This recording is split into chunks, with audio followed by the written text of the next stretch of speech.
Ang bidyong ito ay para lang sa in-house bank financing. Kung ikaw ay magka-cash or bank purchase order, pwede nyo nang escape ang bidyong to.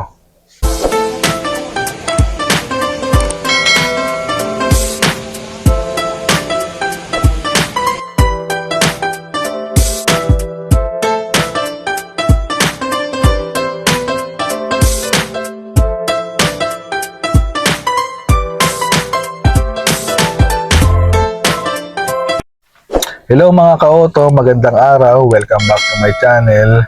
For today's video, tuturo ko sa inyo kung paano mo malalaman sa sarili mo pa lang ay karapat-dapat ka ba or ma-approve ka ba ng bangko. Okay, pero bago yan, pakilala po muna ako. Ako nga pala si Jovan Narciso, Sales Executive ng Peak Motors Philippines Inc., Jose Abad Santos, Manila Branch since 2016. Bali, 8 years na akong sales sa larangan ng automotive industry. Kung meron man akong nasabi na taliwas sa inyong opinion, pwede kayong mag-comment down below. Okay? Sige, start na natin. Ang number 1 is ang credit history. Ang bangko kasi malalaman nila kung meron ba kayong mga unbilled sa credit card, meron kayong surrender unit, meron kayong mga unbilled sa home credit, iyon, malalaman nila yan kasi isang system lang kasi sila. Ito na yung pumapasok ang Credit Management Association of the Philippines or CMAP. Banker Association of the Philippines or BAP. Yan ang gagawin ng bangko to check your credit history.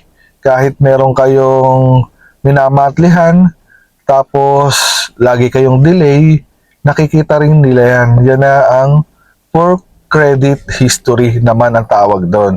Kung wala ka namang credit history, first time mo lang mag-car loan, wala kang unbilled sa credit card, or sa mga Aeon and home credit, or wala kang poor credit history, i-check mo na yung number 1. Ang number 2 natin is source of income. What do you do for a living? OFWC man ka ba? Employed? Or self-employed? Mauna tayo dito sa employed. Magkano yung salary income mo? Okay, ang bangko kasi, ang standard niyan, kung ano yung kukunin yung sasakyan, kung magkano yung monthly niya, times 3 dapat ang monthly income nyo. Ito, for example, ang Mirage G4 GLX Automatic. Ang per month niya is 16,711. So, ita-times 3 natin yan. Times 3 is 50,133. Dapat, ang sahod nyo is nagre-range sa 50,000. Okay, paano kung hindi ganun kalaki yung sahod nyo? Pwede pa naman. Pwede kang maglagay ng co-maker. Kung married ka, pwede ang asawa, kung single ka naman, yung immediate family member nyo. Si mother, si father, or ang kapatid mo. Then, kung wala namang kayong co-maker, sabihin nyo, walang co-maker, comment ka na lang. Text mo ako. Baka matulungan kita. Okay, dito naman tayo sa self-employed or business. Ang unang requirements dyan is DTI and business permit. Then, 3 months bank statement or income tax return 1701 or financial statement. Mas okay sana self-employed, meron kang physical store. Magkano ba dapat ang income pag self-employed or business?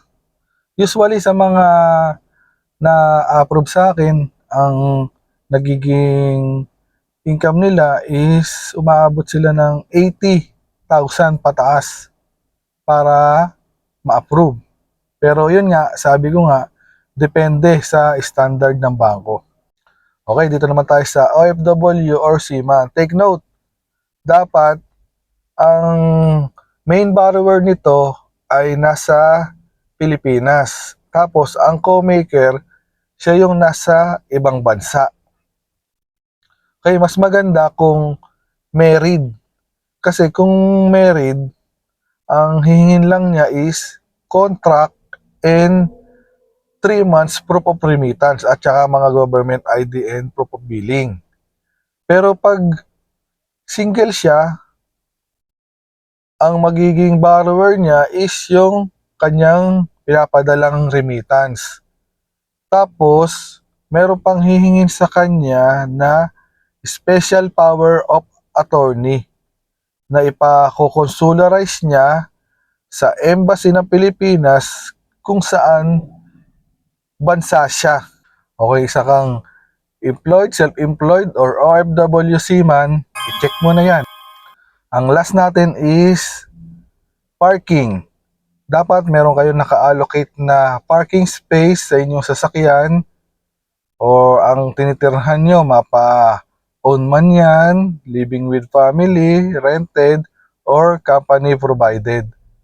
Basta meron kayong parking space, wag yung street parking or yung mga pay parking. Lalo na kung malayo yung parking, sasabihin nyo sa company address nyo ipapark. Baka ma-negative ng bangko yan. So, ang mas maganda, meron kayong allocation na parking. Okay, kung meron kayang isa niyan na allocation na parking, i-check mo na rin. Ngayon, alam nyo na sa sarili ko pa lang pala, malalaman ko na ma-approve ako ng bangko.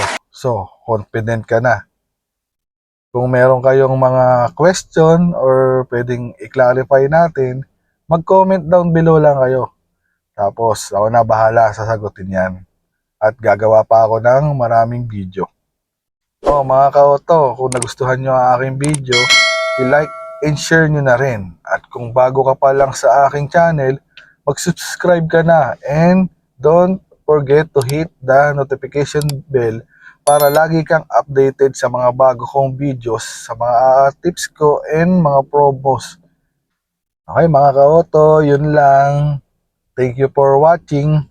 Behind the scene. More lang po ang video na to ng